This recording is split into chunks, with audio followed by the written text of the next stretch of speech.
नमस्कार। आप सभी का आज की इस ऑनलाइन क्लास में पुनः स्वागत है। इससे पूर्व की जो ऑनलाइन क्लासेज हुई हैं उनमें हमने जो श्रोडिंगर वेव इक्वेशन है उसका अध्ययन किया और किसी निकाय के लिए जो भौतिक पैरामीटर्स हैं, जैसे उसकी मान लीजिए निकाय की एनर्जी ज्ञात करनी हो या उसके लिए जो ऑपरेटर्स काम में लिए जाते हैं उन सब का अध्ययन किया। इसी क्रम में आज हम अध्ययन करेंगे एर्नफेस्ट प्रमेय का। और ये जो प्रमेय है वो ये बतलाती है कि अगर किसी कण की जो चिरसम्मत गति है और जो क्वांटम गति यांत्रिक गति है, यानी चिरसम्मत गति और यांत्रिक जो चिरसम्मत गति है और जो क्वांटम गति है वो एक दूसरे की पूरक होती हैं। अर्थात यूँ कहा जाए कि चिरसम्मत यांत्रिकी और क्वांटम यांत्रिकी ये अलग अलग नहीं है बल्कि एक दूसरे की पूरक हैं। तो एक कण की गति को वर्णित करने वाली चिरसम्मत समीकरणों में यदि चिरसम्मत चरों के स्थान पर उनके प्रत्याशा मानों एक्सपेक्टेड वैल्यूज़ का उपयोग किया जाए तो वही समीकरणें क्वांटम यांत्रिकी में कण की गति का वर्णन करती हैं। अर्थात क्वांटम यांत्रिकी में प्रत्याशा मान निम्न समीकरणों का पालन करते हैं। और ये जो समीकरणें हैं, जैसे किसी पार्टिकल की अगर वेलोसिटी ज्ञात करनी हो तो इसका मान होगा एक्सपेक्टेड वैल्यूज के रूप में D by d t average x, और संवेग के रूप में इसका मान होगा 1/m expected value of momentum P x. इसी प्रकार अगर फोर्स को ज्ञात करना हो एक्सपेक्टेड वैल्यू के रूप में तो एवरेज एफ एक्स का जो मान है वो होगा d by d t average expected value of P x. और चूंकि आपको मालूम है जो फोर्स है वो स्थितिज ऊर्जा के रूप में भी व्यक्त किया जा सकता है, F equal to minus del u upon del x, इसलिए इसको लिखा जा सकता है minus expected value of del v upon del x. यहाँ पर वी जो है वो पोटेंशियल एनर्जी है। इसी प्रकार 3 डायमेंशनल रूप में अगर इनको लिखा जाए तो d by d t average r vector equals to 1/m average p vector, और d by d t average p vector equals to minus gradient v r equals to minus vector f expected value of vector f. और ये जो समीकरणें हैं ये एर्नफेस्ट प्रमेय कहलाती है, जिसके अनुसार हमें जो चिरसम्मत चर हैं उन्हें उनके एक्सपेक्टेड जो वैल्यूज हैं उनसे रिप्लेस करना है। चूँकि क्वांटम यांत्रिकी रूप से हम एक्सपेक्टेड वैल्यूज ही ज्ञात कर सकते हैं, इसलिए ये जो चिरसम्मत मान हैं और जो एक्सपेक्टेड मान हैं ये एक दूसरे के बराबर होते हैं, या आप यूँ कहें कि ये एक दूसरे के पूरक होते हैं। और ये जो पूरकता है यही एर्नफेस्ट प्रमेय का स्टेटमेंट है। इसके अनुसार एक कण के संगत तरंग पैकेट की जो औसत गति है वो चिरसम्मत कण की संगत गति के साथ सहमति प्रकट करती है। और ये जो एर्नफेस्ट प्रमेय है इसको हम निम्न प्रकार प्रूव कर सकते हैं। तो अगर हम वेलोसिटी के रूप में इसका मान ज्ञात करना चाहें तो d by d t average x जो है उसका एक्सपेक्टेड वैल्यू के रूप में हम लिख सकते हैं d by d t integration x psi star psi d cube r. और जो अगर इसका हम टाइम डेरिवेटिव ले लें तो चूँकि एक्स और टाइम समय, विस्थापन और समय ये एक दूसरे से स्वतंत्र राशियां हैं, इसलिए इसको हम लिख सकते हैं x psi star del psi by del t plus psi del psi star by del t d cube r. यहाँ पर जो x का मान है वो काल टी से मुक्त है। अब हमें इस इक्वेशन में del psi by del t और del psi star by del t के मान सब्सटीट्यूट करने होंगे,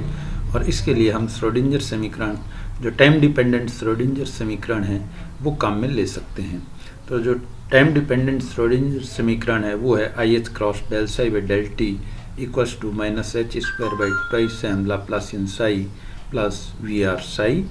और इसका जो कॉम्प्लेक्स कॉन्जुगेट है संयुग्मी समीकरण वो है आई एच, जिसके लिए हमें साई को साई स्टार से रिप्लेस करना होगा। तो आई और आयोटा को माइनस आयोटा से रिप्लेस करना होगा, तो इसका जो संयुग्मी समीकरण है वो बन जाएगा minus i h cross del psi star by del t equals to minus h square by twice m Laplacian psi star plus v r psi star. और इन दोनों इक्वेशन से अगर हम del psi by del t और del psi star by del t के मान जो हैं वो समीकरण 2 में सब्सटीट्यूट कर दें, ये हमारी इक्वेशन नंबर 2 है। इसमें अगर del psi by del t और del psi star by del t के मान सब्सटीट्यूट कर दिए जाएं तो हमें प्राप्त होगा d by d t average x equals to integration x psi star i h cross by twice m Laplacian psi minus psi i h cross by twice m Laplacian psi star d cube r. और इस equation को हम लिख सकते हैं psi star x i h cross by twice m Laplacian psi d cube r minus x psi i h cross by twice m Laplacian psi star d cube r. और चूँकि जैसा कि मैंने पिछली ऑनलाइन क्लास में आपको बताया था कि जो लाप्लासियन है वो हर्मिटी ऑपरेटर है, ये हर्मिट होता है, इसलिए हर्मिटिविटी को काम में लेते हुए हम जो सेकंड इंटीग्रेशन है द्वितीय समाकलन, इसको लिख सकते हैं x i i h cross upon twice m Laplacian psi star d cube r बराबर psi star i h cross by twice m Laplacian x i d cube r. और इस समीकरण को अगर हम काम में ले लें तो जो d by d t average x यानी इक्वेशन जो 2 है वो बन जाएगी d by d t average x equals to psi star x i h cross by twice m Laplacian psi d cube r minus जो सेकंड इंटीग्रेशन है इसका मान हम सब्सटीट्यूट करेंगे psi star i h cross by twice m Laplacian x i d cube r. अब प्रश्न उठता है कि जो सेकंड इंटीग्रेशन में लाप्लासियन एक्स साई है इसका मान कितना होगा। तो इसका मान निकालने के लिए हम जो सेकंड इंटीग्रेशन है उसको लिख सकते हैं, जो ऊपर की इक्वेशन जो सेकंड इंटीग्रेशन है psi star i h cross by twice m Laplacian x i d cube r, इसको इसमें जो लाप्लासियन एक्स आई आ रहा है इसका जो मान है वो होगा del dot del x psi, और इसको हम लिख सकते हैं x laplacian psi plus twice delta x twice divergence x divergence psi d cube r. और ये जो डाइवर्जेंस एक्स डाइवर्जेंस साई का जो एक्स घटक है इसका मान होता है del psi upon del x के बराबर। इसलिए ये जो इक्वेशन है इसको हम लिख सकते हैं d by d t average x equals to minus psi star x बराबर psi star x integration psi star x i h cross by twice m Laplacian psi d cube r minus ये जो second integration है ये फिर 2 में divide इसको लिख सकते हैं minus psi star x i h cross by twice m Laplacian psi d cube r minus psi star i h cross by twice m twice del by del x psi d cube r. और जो first integration है वो second integration को cancel कर देगा, तो हमारे पास नेट बचेगा d by d t average x equals to minus psi star i h cross by twice m twice del psi by del x d cube r. और इसमें फिर 2 एक दूसरे को कैंसिल कर देंगे, और अगर हम इस इक्वेशन को m से मल्टीप्लाई कर दें तो m d by d t average x इसको हम लिख सकते हैं minus integration psi star i h cross del by del x psi d cube r. और चूँकि d by d t m average x ये बन गया एवरेज पी एक्स, तो इसको लिखा जा सकता है एवरेज पी एक्स बराबर psi star minus integration psi star i h cross del by del x psi d cube r. और ये जो माइनस है इसको हम इंटीग्रेशन के अंदर ले जाएं तो इसको लिख सकते हैं integration psi star minus i h cross del by del x psi d cube r. और इस प्रकार हम देखते हैं कि जो मोमेंटम एवरेज मोमेंटम है ये क्वांटम मैकेनिकली अपने इसका जो ऑपरेटर मान है मोमेंटम का आपको मालूम है वो होता है minus i h cross gradient. अगर 3 डायमेंशनल हो तो minus i h cross delta, और अगर 1 डायमेंशनल हो एक्स डायरेक्शन में तो इसका मान होगा minus i h cross del by del x.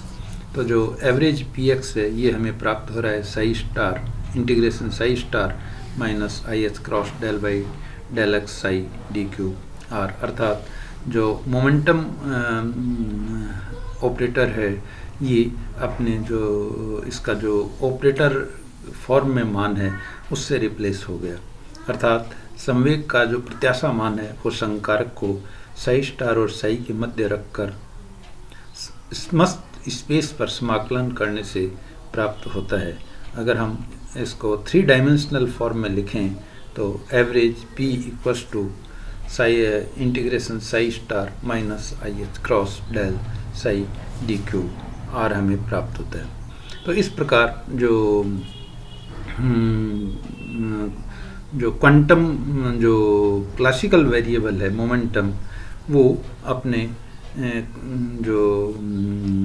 Operator form है उससे रिप्लेस हो गया। और यही हमें सिद्ध करना था, क्योंकि जो एंडफेस्ट थ्योरम है वो यही कहती है कि जो क्वांटम बिहेवियर और जो क्लासिकल बिहेवियर है वो समान होता है। चूँकि क्लासिकल बिहेवियर में हम